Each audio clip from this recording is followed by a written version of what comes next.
Hello, Assalamu alaikum. Welcome to my show. Now you are watching The Case of Toy Box Killer. আজকে যার কথা বলছি তার পুরো নাম হলো ডেভিড পার্কার রে। ডেভিডের জন্ম হয় 1939 সালে 6 নভেম্বর বেলেন, নিউ মেক্সিকোতে। তার ছোট একটি বোন ছিল যার নাম ছিল প্যাগি পার্ল রে। ডেভিডের বাবা সিসিল লেল্যান্ড রে একজন মেকানিক ছিল। তার মা নেটি ওপাল পার্কার একজন গৃহিণী ছিল। ডেভিডের বাবা মা দুজনেই প্রচুর অ্যালকোহলিক ছিল, এমনকি তারা ড্রাগসও নিত। ডেভিডের বাবা পুরো পরিবারকে তার নিয়ন্ত্রণে রাখত। সে পরিবারের প্রত্যেকটি সদস্যকে ফিজিক্যালি অ্যাবিউজ করত। ডেভিডের বয়স যখন 10 বছর তখন তার মা এই অত্যাচার থেকে রেহাই পাওয়ার জন্য ডেভিডের বাবার থেকে সেপারেট হয়ে যায়। এরপর ডেভিডের মা তার 2 বাচ্চাকে নিয়ে তার বাবার বাড়ি চলে আসে। এখানে এসেও ডেভিড আর তার বোনের তেমন কোনো লাভ হয় না, কারণ ডেভিডের দাদার অনেক কড়া কিছু রুলস ছিল যেটা তাদের সবাইকে মেনে চলতে হতো।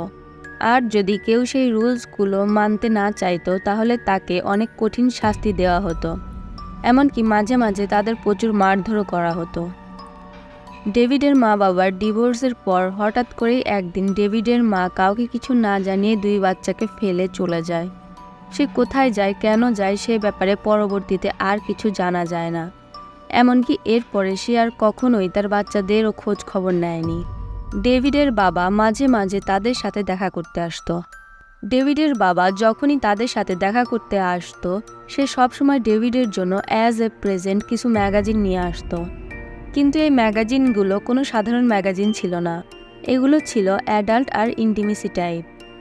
এর মধ্যে আবার বেশিরভাগই ছিল BDSM। ডেভিডের ফ্যামিলিতেও অনেক অ্যাবিউজার ছিলই, পাশাপাশি জুনিয়র স্কুলেও তাকে ফিজিক্যালি আর মেন্টালি বুলির শিকার হতে হয়। ডেভিডকে বুলি করার কারণ ছিল সে ছোটবেলায় অনেক শায় একটা বাচ্চা ছিল, তাই সে খুব একটা মেয়েদের সাথে মিশতে পারত না, এমনকি কথাও বলতো না কখনো। বাসা এবং স্কুল 2 জায়গাতেই এভাবে অ্যাবিউজ হওয়ার কারণে ডেভিড আস্তে আস্তে মেন্টালি ড্যামেজ হতে শুরু করে। এর জন্য হাই স্কুলে থাকাকালীন অল্প বয়সেই সে অ্যালকোহল আর ড্রাগসের প্রতি আসক্ত হয়ে যায়, আর এর সাথে সাথে তার পর্নোগ্রাফির উপরও আসক্তি বাড়তে থাকে। এমনকি সেই সময় ডেভিডের কাছে অনেকগুলো অ্যাডাল্ট আর BDSM ম্যাগাজিনের কালেকশনে ছিল, আর সেই সময় এই ম্যাগাজিনগুলো কালেকশন করা তার একটা হবি হয়ে গিয়েছিল। যেহেতু ডেভিডের বাবা একজন মেকানিক ছিল তাই ছোটবেলা থেকেই মেকানিক সরঞ্জাম সম্পর্কে তার ভালোই আইডিয়া হয়ে গেছিল। এর জন্য হাই স্কুল শেষ করেই সে আর্মিতে অ্যাজ এ মেকানিক হিসেবে জয়েন করে। এরপর তার 50 বছর বয়স অবধি সে এই জবটাই কন্টিনিউ করে। তার সহকর্মীরা জানায় ডেভিড অনেক ভালো একজন মেকানিক ছিল। সে তার অন্যান্য সহকর্মীদের কাজে সাহায্য করত, সবার সাথে সুইটলি ব্যবহার করত, আর সবাই তাকে অনেক পছন্দও করত। তার আরেকটা বড় গুণ ছিল সে নিজে নিজে নতুন নতুন টুলস বানাতে পারত, আর যে কোনো কিছু খুব সহজেই ফিক্সড করতে পারত। তার 50 বছর বয়স পর্যন্ত সে মোট 4টি বিয়ে করে, যার কোনোটি স্থায়ী হয়নি। এই 4 বিয়ের মাধ্যমে ডেভিডের একটা মেয়ে আর একটা ছেলের জন্ম হয়। মেয়েটার নাম গ্লেন্ডা জিন রে। তার বাকি 4 জন ওয়াইফ আর তার ছেলের সম্পর্কে তেমন কোনো তথ্য জানা যায়নি। ডেভিড রিটায়ার্ড হওয়ার পর 1980 সালে 50 বছর বয়সে মেক্সিকোতে ট্রুথ অর কনসিকুয়েন্সেস শহরে মুভ করে। এলিফ্যান্ট বিউটের যে জায়গায় ডেভিড মুভ করে সেখানে অনেক পুরনো, গভীর আর বিশাল আকৃতির একটা লেক ছিল, যার নাম ছিল এলিফ্যান্ট বিউট লেক। যেহেতু এই এরিয়াটাতে লোকসংখ্যা অনেক কম ছিল তাই অনেক দূর থেকে মানুষ সেখানে ছুটি কাটাতে যেত। সাপ্তাহিক ছুটির দিনগুলোতে সাধারণ মানুষ সেখানে গিয়ে বোটিং করত আর মাছ ধরত। এটা যেহেতু আইসোলেটেড এরিয়া ছিল আর বাইরের শহরের মানুষজনের আনাগোনা ছিল, তাই সেই এরিয়াতে ড্রাগ অ্যাডিক্টেড আর সেক্স ওয়ার্কার্সদের সংখ্যাও অনেক বেশি ছিল, আর এজন্য সেখানে ক্রাইম রেটও অনেক বেশি ছিল। সেই সময় এই এরিয়ার ক্রাইম রেট এত পরিমাণ বেশি ছিল যে 1999 সালে এলিফ্যান্ট বিউটকে ট্রুথ অ্যান্ড কনসিকুয়েন্সেস শহর আমেরিকার 2nd highest crime rated area হিসেবে ঘোষণা করা হয়। কিন্তু এত পরিমাণ ক্রাইম হওয়ার সত্ত্বেও সেখানকার পুলিশদের কোনো মাথা ব্যথা ছিল না। নতুন জায়গায় গিয়ে ডেভিড এলিফ্যান্ট বিউট লেক স্টেট পার্কে মেকানিক হিসেবে কাজ শুরু করে। সেখানে তার পরিচয় হয় স্যান্ডির সাথে। স্যান্ডি ওই পার্কেরই কোনো একটা কমিউনিটিতে কাজ করত। এরপর তারা ডেট করে আর একসাথে থাকতে শুরু করে। ডেভিড আর স্যান্ডি যেখানে থাকতো সেখানে তাদের বাড়ির আশেপাশে কোনো নেইবার বা বাড়িঘর ছিল না। এ সময় ডেভিড একদিন ডিসাইড করে সে তার ছোটবেলা থেকে পুষে রাখা ড্রিম হবিকে এখন বাস্তবে রূপ দেবে। এই ড্রিম পূরণে ডেভিডকে উৎসাহিত আর সাহায্য করে তার গার্লফ্রেন্ড স্যান্ডি। সেই সময় ডেভিড আর স্যান্ডি প্রায় $1,00,000 খরচ করে তাদের টয় বক্স রেডি করার জন্য, যা তখনকার সময় বাংলাদেশি টাকায় প্রায় 90 লাখ থেকে 1 কোটি টাকার কাছাকাছি ছিল। বর্তমানে হিসাব করলে তা প্রায় 2 কোটিরও বেশি হবে। ডেভিড তার রিটায়ারমেন্টের পুরো টাকা আর তার জমানো সমস্ত টাকা এই টয় বক্স তৈরি করতে আর ভেতরে সব অ্যাক্সেসরিজ কেনার জন্য খরচ করে দেয়। ডেভিড একটা বড় কার্গো ট্রেইলার কেনে। এরপর নিজের মেকানিক্যাল স্কিল কাজে লাগিয়ে সে ওই ট্রেইলারকে মডিফাই করে সাউন্ড প্রুফ করে, যাতে করে ভেতরে কেউ চিৎকার করলে সেটা বাইরে থেকে কেউ শুনতে না পায়। ডেভিড এই ট্রেইলারের ভেতর অনেক সময় ব্যয় করত, আর এর জন্য সে সেখানে এসির ব্যবস্থা করে। বিদ্যুতের যাতে কোনো অসুবিধা না হয় এই জন্য সে জেনারেটরের ব্যবস্থা করে। দরজার লক মডিফাই করে যাতে সেখান থেকে কেউ পালাতে না পারে, আর এই সব কিছু সে নিজেই করে। ডেভিড তার ট্রেইলারটা বাড়ির ব্যাকইয়ার্ডে রাখত, যাতে করে কারো নজরে না পড়ে। ডেভিডের মতে এই ট্রেইলারটা তার খেলার জায়গা ছিল, অর্থাৎ মেয়েদের কিডন্যাপ করা, রেপ করা, টর্চার করা, এরপর তাদের মেরে ফেলা ডেভিডের কাছে একটা খেলা ছিল। এজন্য ডেভিড সেই ট্রেইলারের নাম দিয়েছিল দ্য টয় বক্স। স্যান্ডির কাজ ছিল কিডন্যাপিংয়ে ডেভিডকে হেল্প করা আর বন্দি মেয়েদের উপর নজরদারি রাখা। মাঝে মধ্যে স্যান্ডিও ডেভিডের সাথে ওইসব মেয়েদের নির্যাতন করত। মেয়েদের টর্চার করার জন্য টয় বক্সে অনেক ব্রুটাল টুলস ছিল, যার বেশিরভাগই ছিল ডেভিডের নিজের হাতে তৈরি করা। টয় বক্সের দেয়ালে অনেক গ্রাফিক ওয়ালপেপার ছিল। ট্রেইলারের একটা দেয়ালে লেখা ছিল স্যাটেনস ডেন, মানে শয়তানের গুহা, অর্থাৎ ডেভিড শয়তানের অনুসারী ছিল। 22 মার্চ 1999। তখন পর্যন্ত ডেভিড আর স্যান্ডি অনেক মেয়েদেরকে ধরে টর্চার করে মেরে ফেলেছিল, কিন্তু সিনথিয়া তাদের শেষ ভিকটিম ছিল। 22 মার্চ ডেভিড পুলিশ সেজে আশেপাশে তার পরবর্তী শিকারের জন্য খোঁজ করছিল। তখন সে একটি পার্কিং লটে সিনথিয়াকে দেখতে পায়। সিনথিয়া পেশায় একজন সেক্স ওয়ার্কার ছিল। ডেভিড পুলিশের বেশে সিনথিয়ার কাছে গিয়ে প্রস্টিটিউশনের জন্য অ্যারেস্ট করে। এরপর সিনথিয়াকে পুলিশ স্টেশনে না নিয়ে ডেভিডের বাসায় নিয়ে যায়। সেখানে নিয়ে ডেভিড সিনথিয়াকে একটি রুমের মধ্যে লক করে দেয় আর তার হাত শিকল দিয়ে বেঁধে দেয়। পরবর্তী 3 দিন সিনথিয়াকে একটানা ডেভিডের রেকর্ড করা একটি অডিও টেপ শোনানো হয়। সিনথিয়া কিছুই বুঝে উঠতে পারছিল না যে তার সাথে এসব কী হচ্ছে, কিন্তু সে এটা বুঝতে পেরেছিল যে সে যদি বাঁচতে চায় তাহলে যে করেই হোক তাকে এখান থেকে পালাতে হবে। 3 দিনের দিন ডেভিড কাজে যাওয়ার আগে তার গার্লফ্রেন্ড স্যান্ডিকে দায়িত্ব দিয়ে যায় সিনথিয়ার উপর নজর রাখার জন্য। স্যান্ডি আর সিনথিয়া তখন পুরো বাসায় একা ছিল। এ সময় বাসার ল্যান্ডলাইনে একটা কল আসলে স্যান্ডি কল রিসিভ করার জন্য পাশের রুমে চলে যায়, কিন্তু স্যান্ডি ভুল করে চাবিটা সেই রুমের টেবিলের উপর রেখেই চলে যায়। সিনথিয়া টেবিলের উপর চাবিটা দেখে সে খুব কষ্টে চাবি পর্যন্ত পৌঁছায়। চাবিটি হাতে পেয়ে সে নিজে তার লক খোলার চেষ্টা করতে থাকে। যেহেতু সিনথিয়া অনেক ঘাবড়ে ছিল আর তার 2 হাতই লক করা ছিল, তাই লক খোলার সময় তার হাত অনেক বেশি কাঁপছিল। এর জন্য তার হাতের সাথে বাঁধা শিকলগুলো অনেক আওয়াজ করছিল। পাশের রুম থেকে স্যান্ডি সেই আওয়াজ শুনতে পেয়ে দ্রুত ফোন কাট করে দৌড়াতে চলে আসে। স্যান্ডি এসে দেখতে পায় সিনথিয়া তার হাতের লক খোলার চেষ্টা করছে, আর এটা দেখা মাত্রই স্যান্ডি সিনথিয়ার উপর ঝাঁপিয়ে পড়ে। এ সময় সিনথিয়া হাত বাঁধা অবস্থাতেই স্যান্ডির সাথে ফাইট ব্যাক করতে থাকে। স্যান্ডি সিনথিয়াকে বসে আনার জন্য পাশে থাকা টেবিল ল্যাম্প তুলে সিনথিয়ার মাথায় আঘাত করে। সিনথিয়া হার না মেনে অনেক কষ্টে নিজের হাতের লক খুলতে সক্ষম হয়, কিন্তু তখনও স্যান্ডি সিনথিয়ার সাথে ধস্তাধস্তি করতে থাকে আর আবার তাকে শিকল দিয়ে বাঁধার চেষ্টা করতে থাকে। তখন সিনথিয়া দেখে ঘরের মেঝেতে একটা আইস পিক পড়ে আছে, তাই সে দৌড়ে গিয়ে আইস পিকটা হাতে তুলে নেয় আর স্যান্ডির কান বরাবর আঘাত করে। যেহেতু আইস পিকের মাথা অনেক চিকন আর সূক্ষ্ম হয়, তাই সেটা স্যান্ডির কানের ভেতর ঢুকে যায়। স্যান্ডি ব্যথায় ছিটকে দূরে গিয়ে পড়ে। এই সুযোগে সিনথিয়া জানালা দিয়ে লাফ দিয়ে ঘরের বাইরে চলে আসে। এ সময় সিনথিয়ার গলায় একটা ডগ কলার ছাড়া পুরো শরীরে আর কোনো কাপড় ছিল না। ডেভিডের বাসার কাছাকাছি যেহেতু কোনো ঘরবাড়ি ছিল না, তাই সিনথিয়া মেইন রোড বরাবর দৌড়াতে শুরু করে। সিনথিয়া যখন মেইন রোড দিয়ে দৌড়াচ্ছিল তখন 2-3টা গাড়ি সিনথিয়াকে পাস করে চলে যায়। সিনথিয়া হেল্পের আশায় গাড়িগুলোকে বারবার সিগন্যাল দিতে থাকে, কিন্তু কোনো গাড়ি সিনথিয়াকে হেল্প করার জন্য দাঁড়ায় না। সিনথিয়া মনের জোর আর সাহস নিয়ে দৌড়াতে থাকে। সে যখন লোকালয়ে গিয়ে পৌঁছায় তখন সে একের পর এক বাড়ির দরজায় কড়া নাড়তে থাকে আর হেল্প চাইতে থাকে, কিন্তু কেউ তাকে হেল্প করার জন্য দরজা খোলে না। তারপরও সে প্রতিটা দরজায় গিয়ে সাহায্য প্রার্থনা করতে থাকে। ফাইনালি একজন ভদ্র মহিলার সিনথিয়ার প্রতি দয়া হয় আর সে সিনথিয়াকে ঘরের ভিতরে ঢুকতে দেয়। এরপর সেই মহিলা পুলিশকে ইনফর্ম করে। পুলিশ সিনথিয়াকে রেস্কিউ করে হাসপাতালে নিয়ে যায়।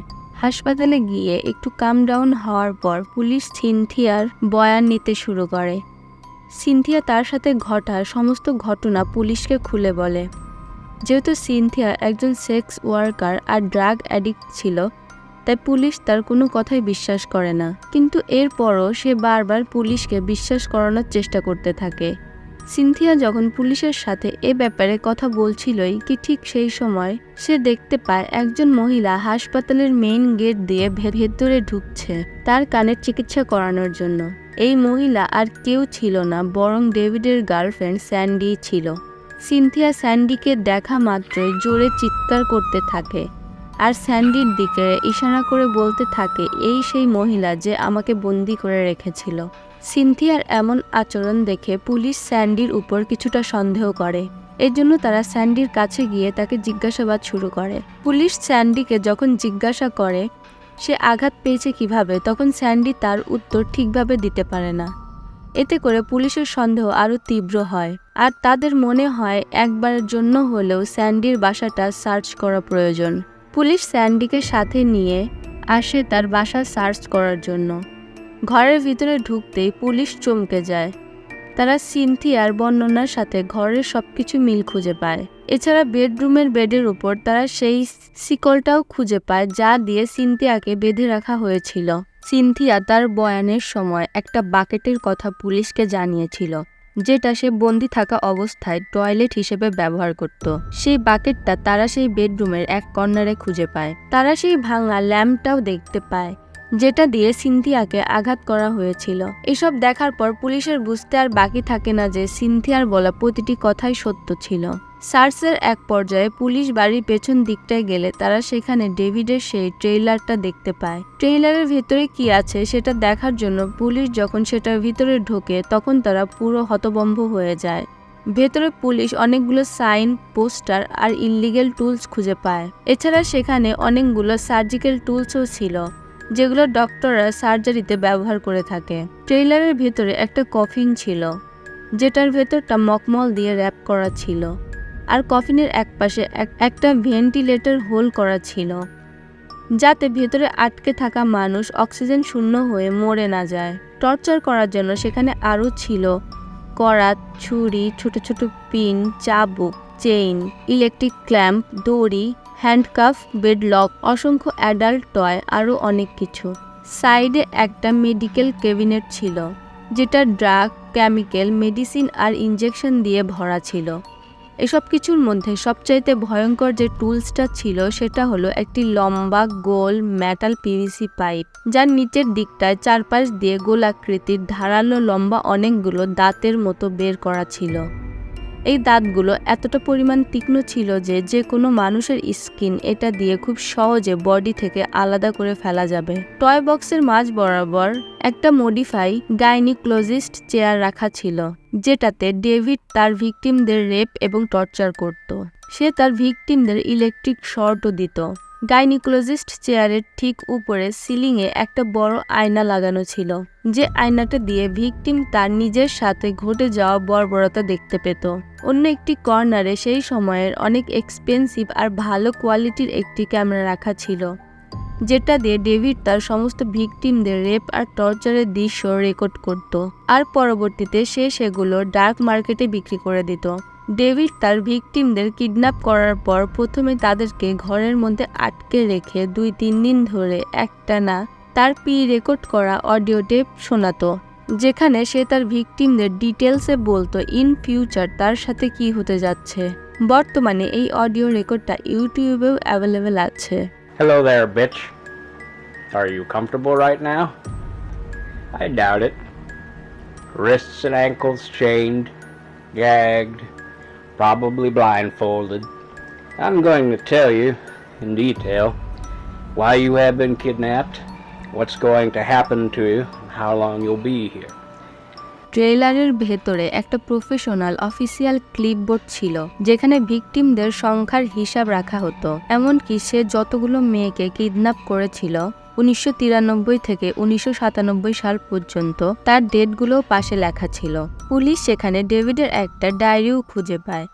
সেই ডায়েরি আর ক্লিপবোর্ডের তথ্য অনুযায়ী ধারণা করা হয় ডেভিড এই 4 বছরে প্রায় 60 থেকে 100 জন মেয়েকে কিডন্যাপ, রেপ এবং টর্চার করেছে। আর এই টর্চারের ছবি ডেভিড সেই ট্রেইলারের দেয়ালের প্রতিটি জায়গায় লাগিয়ে রেখেছিল। সেখানে বোর্ডের উপর একটা গাইডলাইনও লেখা ছিল, যেটা ডেভিড নিজেই নিজেকে লিখেছিল, যার বাংলা অর্থ কিছুটা এমন: একজন নারী মুক্তি পাওয়ার জন্য যে কোনো কিছু বলতে পারে বা করতে পারে। তারা লাথি দেবে, আঁচড় কাটবে, টাকা অফার করবে, কামড় দেবে, চিৎকার করবে, ভিক্ষা চাইবে, পালানোর চেষ্টা করবে, সেক্স অফার করবে, হুমকি দেবে, মিথ্যা বলবে, পালানোর সুযোগ খুঁজবে, বিভিন্ন অজুহাত দেবে এবং প্যানপেনিয়ে কান্না করে কাহিনী শোনাবে। আমার মান্থলি প্রবলেম হয়েছে, আমি প্রেগনেন্ট, এই ধরনের একগুচ্ছ অজুহাতের লিস্ট ভিকটিম তোমাকে দিতে পারে। এসব শুধু মুখের কথা, তাকে তুমি যেতে দিও না।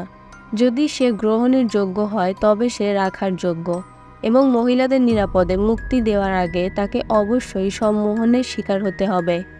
সর্বশেষ উক্তি, বন্দিকে কখনো বিশ্বাস করো না। পুলিশ কোনো রকম দেরি না করে সাথে সাথে ডেভিড আর স্যান্ডিকে অ্যারেস্ট করে। এরপর এই সমস্ত প্রমাণ নিয়ে এফবিআইকে দিয়ে দেয় ইনভেস্টিগেশনের জন্য। এফবিআই ভিকটিমদের আইডেন্টিফাই করার জন্য ছবি আর ভিডিওগুলো ভালো মতো সার্চ করতে থাকে, কিন্তু অনেক চেষ্টার পরও তারা ভিকটিমদের আইডেন্টিফাই করতে পারছিল না, কারণ ভিডিও আর ছবিতে কারো চেহারাই স্পষ্ট ছিল না। তখন এফবিআই লক্ষ্য করে একটা ভিডিওতে একজন ভিকটিমের পায়ে একটা ট্যাটু করা আছে, যে ট্যাটুটা সেই সময়ে অনেক ইউনিক আর আনকমন একটা ট্যাটু ছিল।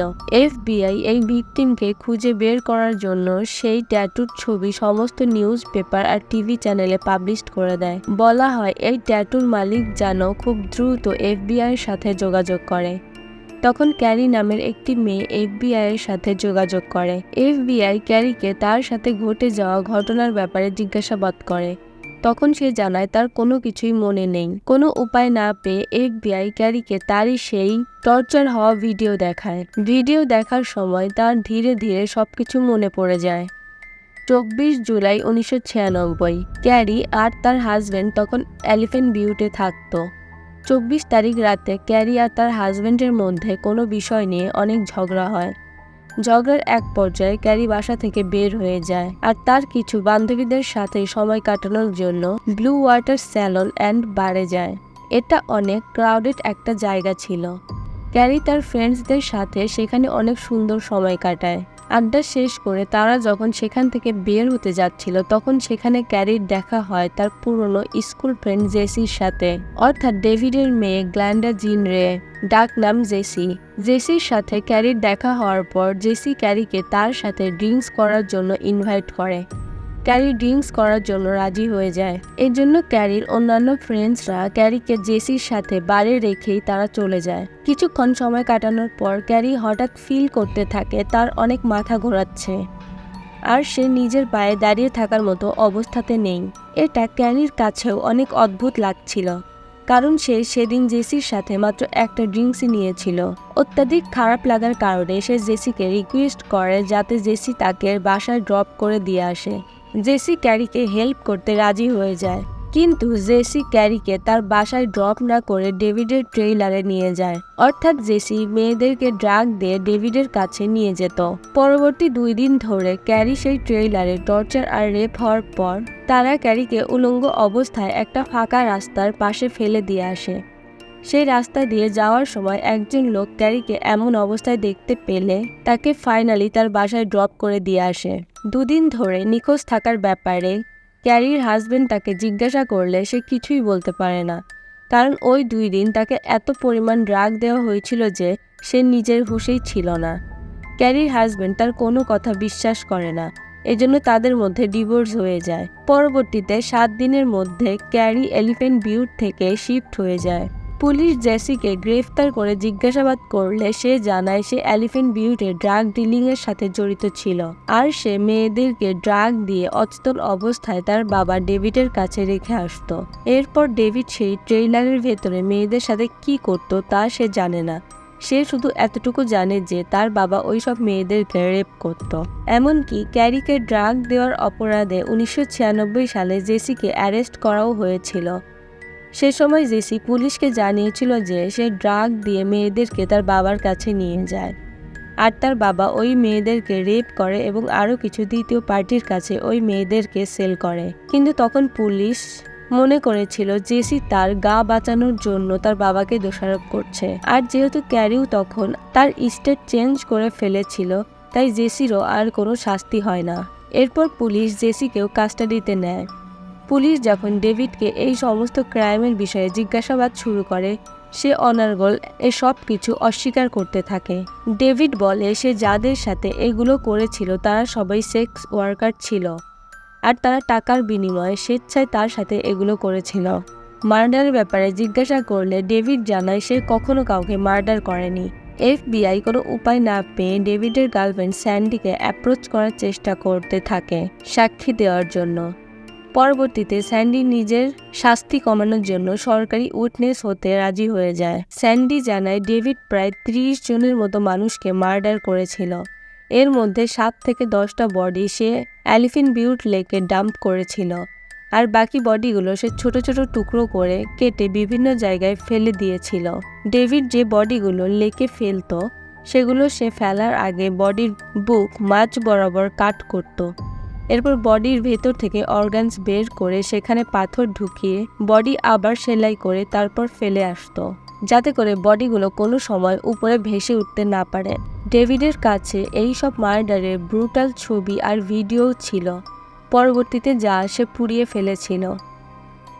ডেভিডের নিউজটি মিডিয়ায় পাবলিশড হলে আরও একজন ভিকটিম সামনে আসে, যার নাম ছিল অ্যাঞ্জেলিকা। সিনথিয়ার কিডন্যাপ করার বেশ কিছুদিন আগে ডেভিড অ্যাঞ্জেলিকাকে কিডন্যাপ করেছিল। সিনথিয়ার কেস পাবলিশড হওয়ার পর অ্যাঞ্জেলিকা বলে যে ডেভিডের গার্লফ্রেন্ড স্যান্ডি তাকে একটি কেক মিক্সার গিফট করার নাম করে বাড়িতে ডাকে। সে ডেভিডের বাসায় যখন কেক মিক্সার নিতে যায় তখন ডেভিড তাকে একটি রুমের মধ্যে বন্দি করে ফেলে। এরপর তাকে টর্চার আর রেপ করে।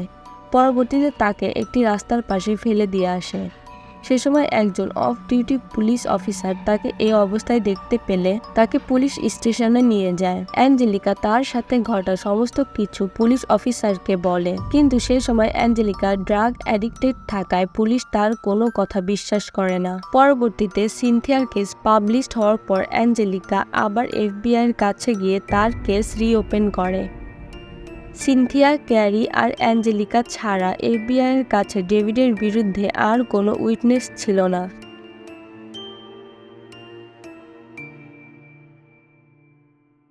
ডেভিডকে নিয়ে যখন পুরো মিডিয়া স্টোরি কভার করতে শুরু করে তখন ধীরে ধীরে আরও কিছু কেস সামনে আসতে থাকে যা ডেভিডের সাথে সম্পর্কিত ছিল। 53 বছর বয়সী বিলি রে বোয়ার্স 25 সেপ্টেম্বর 1988 সালে ফিনিক্স, অ্যারিজোনা থেকে নিখোঁজ হন। 24 সেপ্টেম্বর 1989 সালে এলিফ্যান্ট ভিউ লেকে একজন জেলে মাছ ধরার সময় একটা নীল টার্পে মোড়ানো একটি মৃতদেহ খুঁজে পায়। এই মৃত ব্যক্তিকে মাথার পেছনে গুলি করে মেরে ফেলা হয়েছিল। 1999 সালে এই লাশের ডেন্টাল রেকর্ডের তথ্য অনুসন্ধান করে পুলিশ জানতে পারে এটা বোয়ার্সের বডি। 1986 সালে বুয়ার্স অ্যারিজোনার একটি পুরনো গাড়ি কেনাবেচার ব্যবসা করত। সে সময় ডেভিডও সেখানে একজন মেকানিক হিসেবে কাজ করত। কিন্তু প্রতিদিনই ডেভিড আর বুয়ার্সের মধ্যে কোনো না কোনো বিষয় নিয়ে ঝামেলা লেগেই থাকতো। ডেভিড জেলে থাকাকালীন তার সাথে থাকা কয়েদি হ্যান্ডির কাছে সে এটা স্বীকারোক্তি করেছিল যে সে বুয়ার্সকে মার্ডার করে তার দেহ লেখে ফেলে দিয়েছে। 22 বছর বয়সী জিল সুজান ট্রয়াকে শেষবার 1995 সালে 30 সেপ্টেম্বর সন্ধ্যায় নিউ মেক্সিকোর আলবুকার্কের ইস্ট সেন্ট্রালের ফ্রন্টিয়ার রেস্তোরাঁয় জেসি আর ডেভিডের সাথে দেখা গিয়েছিল। ট্রয়া একজন এশিয়ান গার্ল ছিল। জেসি আর ট্রয়া দুজন ভালো বন্ধু ছিল। 30 সেপ্টেম্বর সন্ধ্যায় ট্রয়া, জেসি আর তাদের আরও কিছু বন্ধুদের সাথে একটা বারে গিয়েছিল। সেখানে তারা কিছুক্ষণ সময় কাটানোর পর ট্রয়া আর জেসি বার থেকে বের হয়ে ফ্রন্টিয়ার রেস্টুরেন্টে যায়। সেই রেস্টুরেন্টের স্টাফরা পুলিশকে জানায় সেদিন রাতে রেস্টুরেন্টের ভেতরে জেসি আর ট্রয়ার মধ্যে কোনো একটা বিষয় নিয়ে বেশ তর্ক বা কথা কাটাকাটি হয়েছিল। পুলিশ এ ব্যাপারে জেসিকে জিজ্ঞাসা করলে সে বলে যে তার সাথে ট্রয়ার সেখানে ঝামেলা হওয়ার পর জেসি ট্রয়াকে সে রেস্টুরেন্টে একা রেখে তার বাবা ডেভিডের সাথে সেখান থেকে চলে আসে। এরপর ট্রয়া কোথায় গেছে সেটা তারা জানে না। অ্যারেস্ট হওয়ার পর ডেভিড তার ভিকটিমদের টর্চার আর রেপ হওয়ার একটা ডিটেলস বিবরণ লিখেছিল। সেই ভিকটিমসদের মধ্যে একজন এশিয়ান মহিলার বর্ণনা উল্লেখ করা ছিল, যা ট্রয়ার বর্ণনার সাথে অনেকটাই মিলে যায়। 22 বছরের সিলভিয়া ম্যারি পার্কার একজন হোমলেস সিঙ্গেল মাদার ছিলেন। সে এলিফ্যান্ট বিউট লেকের তীরে তার 2 বাচ্চাকে নিয়ে একটি তাঁবুতে থাকতেন। সে সময় সিলভিয়ার যে বয়ফ্রেন্ড ছিল তার নাম ছিল ডেভিড ইয়ানসি। ডেভিড পার্কার রে আর ডেভিড ইয়ানসির আগে থেকেই ভালো পরিচিতি ছিল। তারা দুজনে কোনো একটা খেলার একই টিমের প্লেয়ার ছিল। অন্যদিকে সিলভিয়াকে ডেভিডের মেয়ে জেসি কোকেন সাপ্লাই করত। এজন্য সিনথিয়া আর জেসির মধ্যেও অনেক ভালো সম্পর্ক হয়ে গিয়েছিল। জেসি আর ইয়ানসির সূত্র ধরে ডেভিডের সাথেও সিলভিয়ার একটা ভালো পরিচিতি গড়ে ওঠে। এমনকি সিলভিয়া তার বাচ্চাদের নিয়ে যে তাঁবুতে থাকতো সেটাও সে ডেভিডের কাছ থেকেই ধার নিয়েছিল। 5 জুলাই 1997 ডেভিড সিলভিয়াকে কিডন্যাপ করে। এরপর বেশ কয়েকদিন ধরে তাকে রেপ আর টর্চার করে। এরপর ডেভিডের অর্ডারে ইয়ানসি সিলভিয়াকে শ্বাসরোধ করে মেরে ফেলে। ইয়ানসিকে গ্রেফতার করে তার স্বীকারোক্তি নেওয়ার পর ইয়ানসি এফবিআইকে সেখানে নিয়ে যায় যেখানে সে, ডেভিড এবং জেসি মিলে সিলভিয়ার দেহ ডাম্প করেছিল। কিন্তু পুলিশ সেখানে যাওয়ার পর দেখতে পায় সেখানে কোনো বডি নেই। পরবর্তীতে পুলিশ ধারণা করে হয়তো ডেভিড পুলিশের কাছে ধরা পড়ার ভয়ে আর ইয়ানসির উপর পুরোপুরি ভরসা না পাওয়ায় সে সিলভিয়ার বডি পুনরায় সেখান থেকে সরিয়ে অন্য কোথাও ডাম্প করেছিল। 30 জুলাই 1999 সকাল 10:30টায় এল পেজোর বাসিন্দা 61 বছরের রাল্ফ টিউটর এলিফ্যান্ট বিউট লেকে মাছ ধরছিলেন। টিউটর মাছ ধরার সময় তার জালে 80 পাউন্ডের একটি বন্দুকের বস্তা উঠে আসে। টিউটর বস্তাটা খুললে দেখতে পায় সেখানে একটা ডেড বডি পড়ে আছে, যার বুক বরাবর বিভক্ত করা ছিল। লাশটির অবস্থা এতটাই খারাপ ছিল যে টিউটর প্রথমে ভেবেছিল এটা হয়তো কোনো পশুর ডেড বডি, কিন্তু পরবর্তীতে সে যখন বুঝতে পারে এটা কোনো পশুর না বরং একটা মানুষের বডি, তখন সে দ্রুত পুলিশকে খবর দেয়। পুলিশ সেখানে এসে যখন বডিটা সার্চ করে তখন তারা দেখতে পায় লাশের ভেতরের সমস্ত অর্গান মিসিং, আর এই মিসিং অর্গানের জায়গায় সিমেন্ট দিয়ে ফিল আপ করা ছিল। এই লাশের সাথে ডেভিডের গার্লফ্রেন্ড সিন্ডির দেওয়া বিবরণের হুবহু মিল ছিল। এর বেশ কিছুদিন পরে পুলিশ লেক সার্চ করতে শুরু করে, কিন্তু যেহেতু লেকটা অনেক বড় আর গভীর ছিল তাই তারা সেখানে আর কোনো বডি খুঁজে পায় না। এছাড়া লেকটাতে অনেক বড় বড় ক্যাটফিশ থাকায় ধারণা করা হয় লাশগুলোর অবশিষ্ট অংশ হয়তো ক্যাটফিশ খেয়ে ফেলেছে। এছাড়াও এই ধরনের আরো অনেকগুলো কেস পুলিশের সামনে আসতে থাকে যা ডেভিডের সাথে সম্পর্কিত ছিল, কিন্তু পুলিশের কাছে কোনো প্রমাণ ছিল না। উপযুক্ত প্রমাণের অভাবে পুলিশ এবং জাজ সবকিছু জানা সত্ত্বেও ডেভিডকে কোনো মার্ডারের জন্য গিল্টি প্রমাণ করতে পারেনি। পরবর্তীতে সিনথিয়া, ক্যারি আর অ্যাঞ্জেলিকাকে কিডন্যাপ, রেপ আর টর্চার করার জন্য কোর্ট ডেভিডকে 224 বছরের সাজা শোনায়। 24 মে 2002 মাত্র 3 বছর জেল খাটার পর ৬২ বছর বয়সে ডেভিড জেলেই হার্ট অ্যাটাক করে মারা যায়। ডেভিডের মেয়ে জেসিকে মাত্র ২.৫ বছরের সাজা শোনানো হয়। সিলভিয়াকে কিডন্যাপ, টর্চার এবং মার্ডারে সাহায্য করার জন্য ইয়ান্সিকে ৩০ বছরের সাজা শোনানো হয়। কিন্তু ১৫ই জুলাই ২০১৯ সালে মাত্র ২০ বছর সাজা কাটার পর তাকে মুক্তি দেওয়া হয়। ডেভিডের গার্লফ্রেন্ড সিন্ডির কী সাজা হয়েছিল সেটা পরবর্তীতে আর জানা যায়নি। তো এখানেই সমাপ্ত হচ্ছে ডেভিড পার্কার রে অর্থাৎ দ্য টয় বক্স কিলারের কাহিনী। নেক্সট আরও একটা সত্য ঘটনা নিয়ে হাজির হব। ততক্ষণ পর্যন্ত আল্লাহ হাফেজ।